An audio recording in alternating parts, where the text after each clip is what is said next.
कुछ दिन पहले मेरे एक दोस्त की सरकारी नौकरी पक्की हुई, जहां सबको वो बता रहा था कि उसकी नौकरी तो मेरिट की बेसिस पर ही हुई है, लेकिन असल हकीकत ये थी कि उसने 5 लाख रुपए अदा करके वो नौकरी हासिल की थी। अब इसमें मेरे दोस्त का कोई कसूर है या फिर नहीं, इसका मुझे आप कमेंट में ज़रूर बताइएगा। लेकिन मुझे इस बात का दुख है कि हम अपनी यंग जनरेशन को क्या सिखा रहे हैं। हम अपनी यंग जनरेशन को सिर्फ़ और सिर्फ करप्शन करना ही सिखा रहे हैं। अब ज़रा ख़ुद अंदाज़ा लगाएं कि एक 30,000 रुपये की नौकरी के लिए जो बंदा 5 लाख रुपए अदा कर सकता है, वो उन 5 लाख को अदा करने के लिए करप्शन की कितनी हदों को पार करेगा, इस बात का आप अच्छी तरह से अंदाज़ा लगा सकते हैं। किसी भी मुल्क की तरक्की में उसकी यूथ का बहुत बड़ा किरदार होता है, और हमारी यूथ को ख़राब किया है हमारे एजुकेशन सिस्टम ने, जो स्टूडेंट्स को सिर्फ़ और सिर्फ रट्टा और नंबर लेने पर मजबूर करता है। स्कूल से लेकर कॉलेजेस तक, इवन की यूनिवर्सिटीज़ के अंदर भी अब आपको सिर्फ़ और सिर्फ रट्टा कल्चर मिलेगा, और आपको सिर्फ यही बताया जाएगा कि आपके नंबर अच्छे आने चाहिए, चाहे वो इलीगल तरीके से आएँ, करप्शन से आएँ या फिर चीटिंग से आएँ, ये मैटर नहीं करता।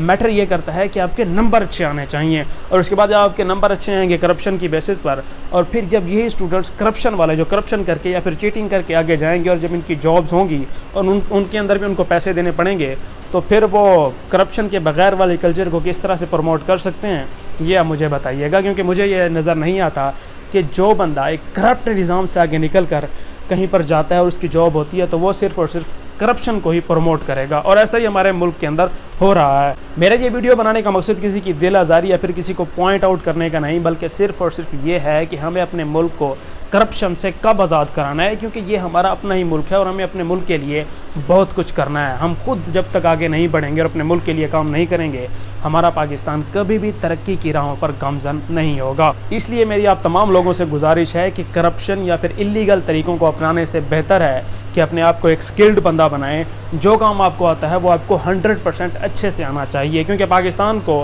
रट्टेबाजों और करप्ट लोगों की नहीं, बल्कि स्किल्ड और ज़बरदस्त किस्म के ईमानदार लोगों की ज़रूरत है।